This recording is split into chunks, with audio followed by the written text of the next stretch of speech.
Bismillahirrahmanirrahim. My name is Muhammad Umar. My roll number is 51. My instructor name is Professor Sadaf Javed. Today, my topic of discussion is global warming. So, first of all, what is a global warming? Human activities की वजह से ज़मीन के climates में जो unnaturally तौर पर तब्दीलियाँ आती हैं, that is called global warming. In short हम कह सकते हैं कि the rise in temperature of earth is also known as a global warming.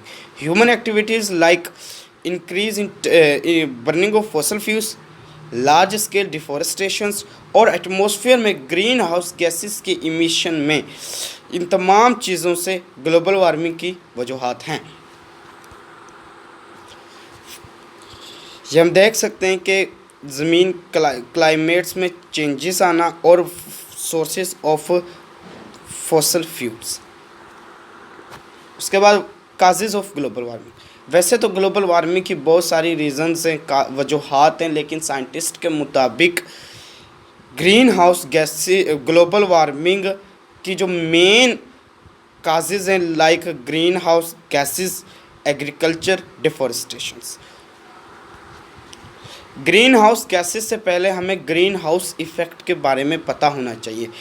जब सूरज से ग्रीन हाउस इफ़ेक्ट एक ऐसा प्रोसेस होता है जब सूरज से रोशनी ज़मीन की सतह से टकराती है तो वो रिफ्लेक्ट बैक हो जाती है, लेकिन ज़मीन के गिर्द एक ग्लोबल वार्मिंग की लेयर होती है जो उस रोशनी को वापस रिफ्लेक्ट ज़मीन की तरफ भेज देती है उन शुआओं को, जिसकी वजह से ज़मीन के टेम्परेचर में इजाफ़ा हो रहा है और ये ग्लोबल वार्मिंग की बहुत अहम रीज़न है।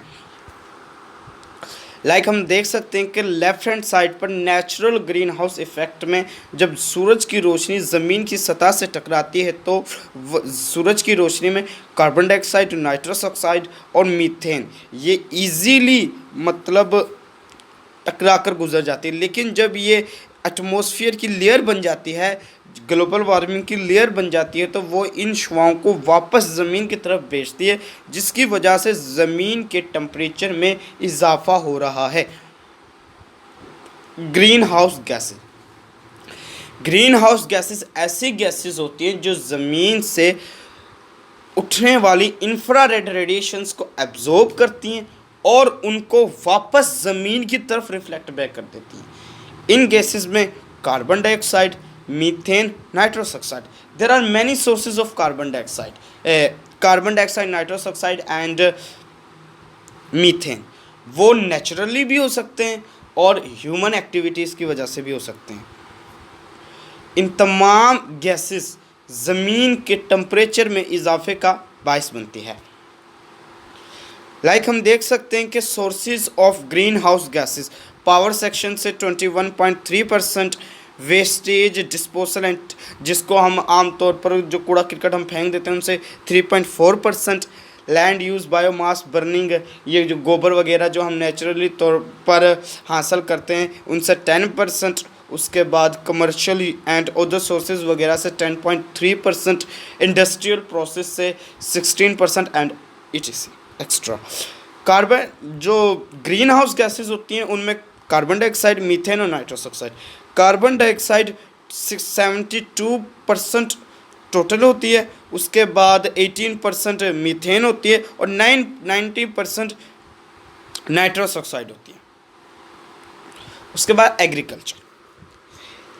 जैसा कि हम जानते हैं दुनिया भर में क्या काश्तकारी की जाती है और किसान बेहतर प्रोडक्ट हासिल करने के लिए तरह तरह की स्प्रे करते हैं और एक और के स्प्रे करके जो उनका वेस्टेज होता है, लाइक जो खाली बोतलें वगैरह होती हैं उनको वैसे ही फेंक देते हैं, तो उनसे नाइट्रस ऑक्साइड और मीथेन एटमॉस्फेयर में इमिशंस होती हैं।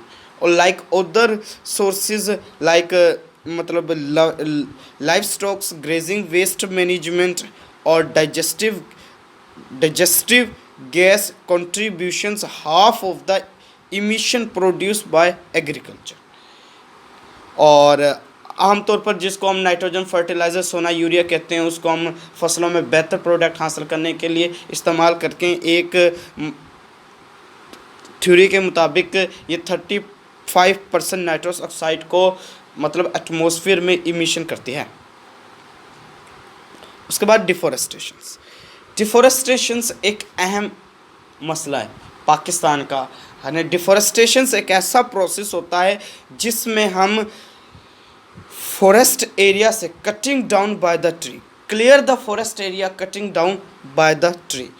डिफॉरेस्टेशंस को हम इकोनॉमिकली तौर पर एडवांटेजेस हासिल करते हैं, लाइक हम अपने बेसिक नीड्स बर्निंग के लिए लकड़ियाँ वगैरह और फर्नीचर्स वगैरह बनाने के लिए लकड़ियों का इस्तेमाल करते हैं। और उसके बाद डिफॉरेस्टेशंस एक्सीडेंटली भी हो सकती है, लाइक किसी जंगल में आग लग गई जिसकी वजह से जंगल ख़त्म हो गया। उसके बाद एक तो इन ह्यूमन एक्टिविटीज़ की वजह से डिफॉरेस्टेशंस हो रही है, और दूसरी वो एक्सीडेंटली भी हो सकती है।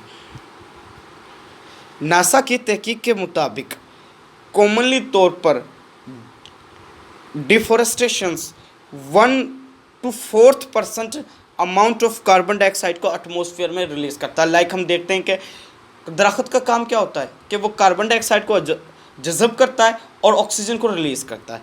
जब दरख्त ही नहीं होंगे तो उसकी कार्बन डाइऑक्साइड की अमाउंट कैसे जज़ब होगी, वो एक्स्ट्रा एटमॉस्फेयर में मौजूद होगा, जिसकी वजह से वो ग्रीन हाउस गैसेस में भी इजाफा हो रहा है। Effect of global warming. Global warming का सबसे अहम effect rise in sea level, समुद्री सतह में इजाफा हो रहा है।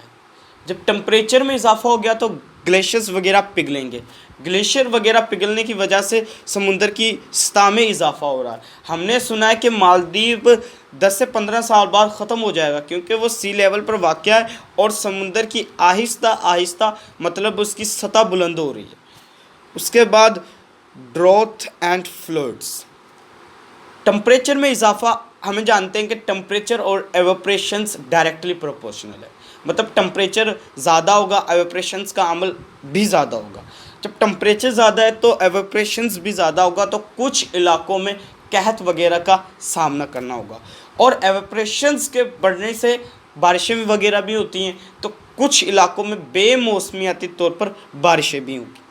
Effect in biodiversity.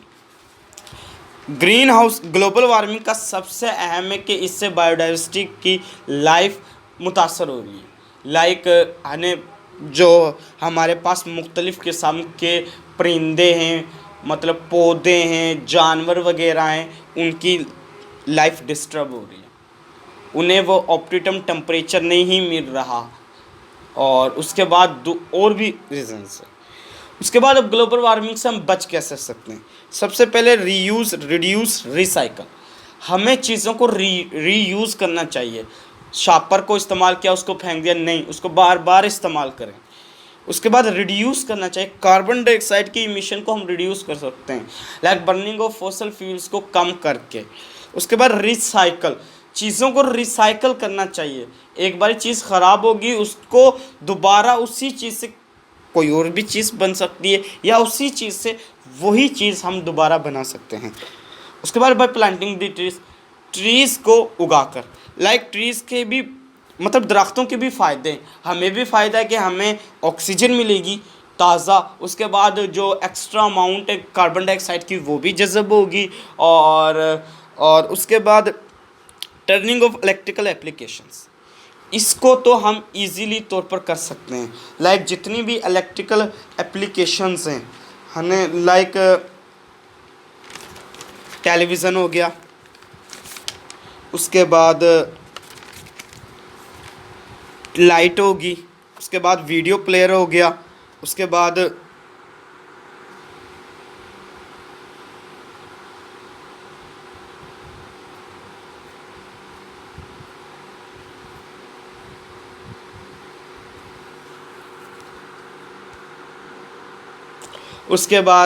मतलब कंप्यूटर वगैरह हो गया। और दूसरे एप्लीकेशन, इलेक्ट्रिकल एप्लीकेशन को हम बंद करें, लेकिन जब इस्तेमाल ना कर रहे हों।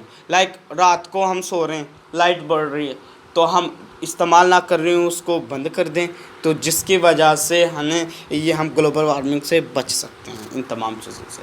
और इन शॉर्ट मैं कह सकता हूँ कि if you can not explain it simply, you do not understand it well enough. This is my side, और थैंक यू, अल्लाह हाफिज़।